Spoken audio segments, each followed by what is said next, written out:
Alright, hi Ion. I'm here to give you League of Legends tips. I'm not gonna make this deep. I'll try to make it fast. Just understand that League of Legends is a really hard game. There's a lot of things to understand. And these tips I will show you. I think there are tips that I'm gonna be showing you that you probably should prioritize because it's advantageous to learn them early on, especially you're new, you kind of want to get into that habit. Okay, so let's talk a little bit of Wei since you kind of main him right now. You play a lot of Wei, right? So let's talk about your cancellation of skills. So if you don't know, if you let's say you want to press Q but you press W first, uh you can cancel it just by simply pressing R. Okay. Let's say you want to QQ but you press E, you cancel it with R. Okay.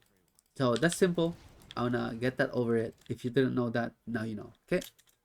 Now, the next thing I'm gonna talk about is that every champion in League of Legends has a passive, and a lot of people in low elo actually don't keep track of their passive, and you should definitely keep track of Hui's passive because Hui's passive is one of the better ones in this game. So if you didn't know, Hui's passive is your ability will mark an enemy, right? And then once they're marked, your next ability on them will do an explosion and it does additional damage, right? So the most common one you can use this is EE. You see this circular thing around them? That's the passive mark. Now, oh, okay, I was kind of slow there, but see this? See that explosion? That's your passive explosion, right? Let's say with the EE again, they're marked now. IQQ. Um, There, it does an explosion. Let me turn on this quick cast indicator so you know my abilities range. Anyways, so this is useful. So it marks them QQ, or I mean that's EQ. It does the explosion, right? So you might not know that your WE auto attack it procs a passives or well it marks them, right? But if you do a constant auto attack, it's not gonna work. Oh well, this is different skill, but what I'm saying is that you WE auto attack them, and then you mark them, and then you QQ them for uh fast, a really fast trade basically. WE auto QQ faster, right? That's for Wei. Now I'll tell you a little bit of general knowledge now.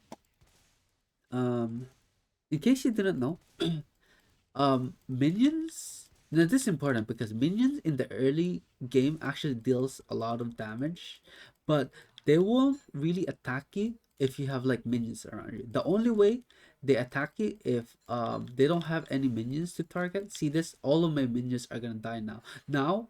I'm their target because there's no one else to target, right? But once you go near your minion, they're gonna attack that minion first, unless however, let's say you auto attack this enemy right here. Well, these people are attacking me. I auto attack this. See what happens to all this minions? They're now attacking me, and see how big that damage is. This is equivalent to like two skill shots. So, in terms of trading, you need to know that minions, especially in the early game, they deal a lot of damage. You can't. So the way you don't aggro them is you can actually just do a skill shots on them. Let's say QQ or QW. If you hit them with your skill shots, they don't get aggro, right? Oopsie, missed that minion. Anyways, so that's about the aggro. The reason why I'm telling you this is that you kind of want to win lane. You kind of want to win against the other champion, right?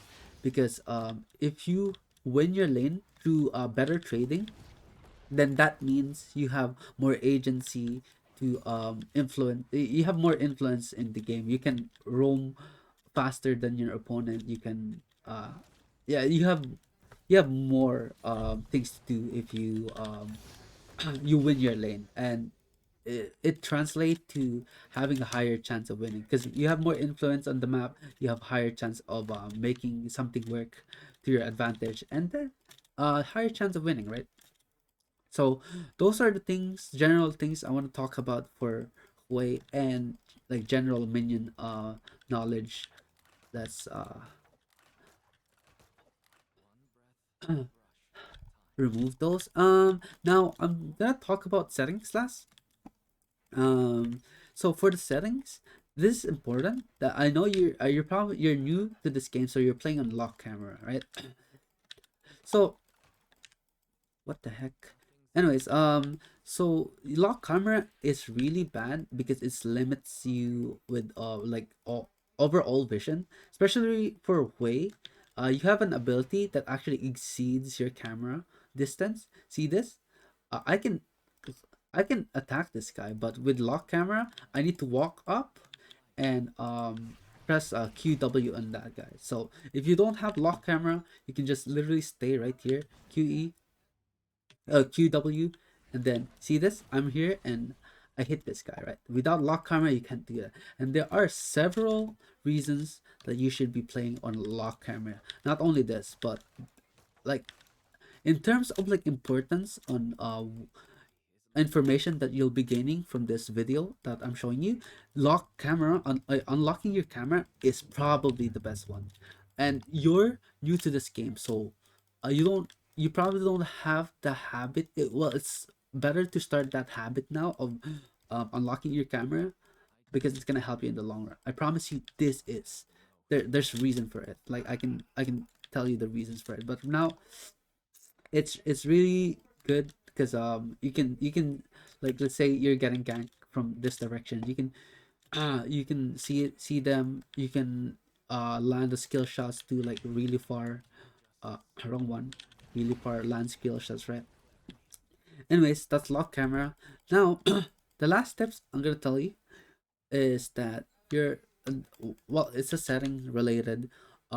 So if you started the game, by default it should be normal cast, and what this does is that, let's say you q, this is my second q. Now I click q right now. I'm not clicking anything yet other than I'm just hovering my mouse. I need to left click for it to actually activate. I press ee. See this? I need to left click to activate, right? If I press ee and right click, it's gonna cancel it. So this is for most people on a higher elo, at least this is really slow. And I do not recommend playing like this because it's just slow because you need to left click. You're doing another input as opposed to just like one or two, right? You have you basically have one additional input, right? So the opposite of that, which is really fast, is quick cast all. If you click this, that's quick cast all.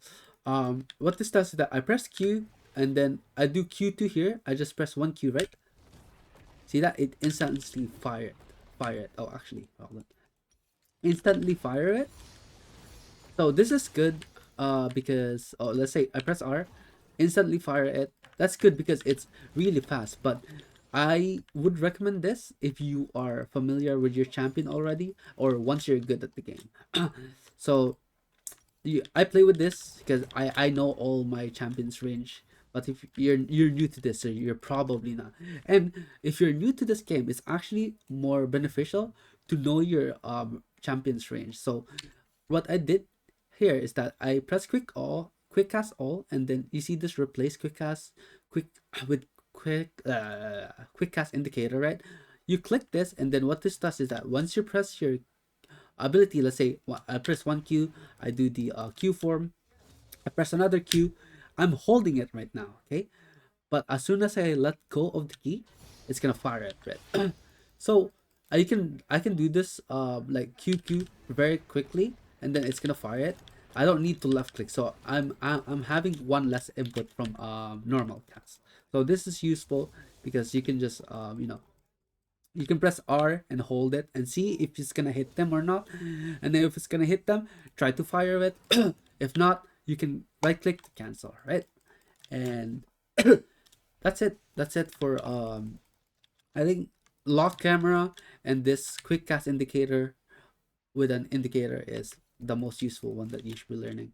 Passives one, that's useful, but that's all for the video. Bye bye.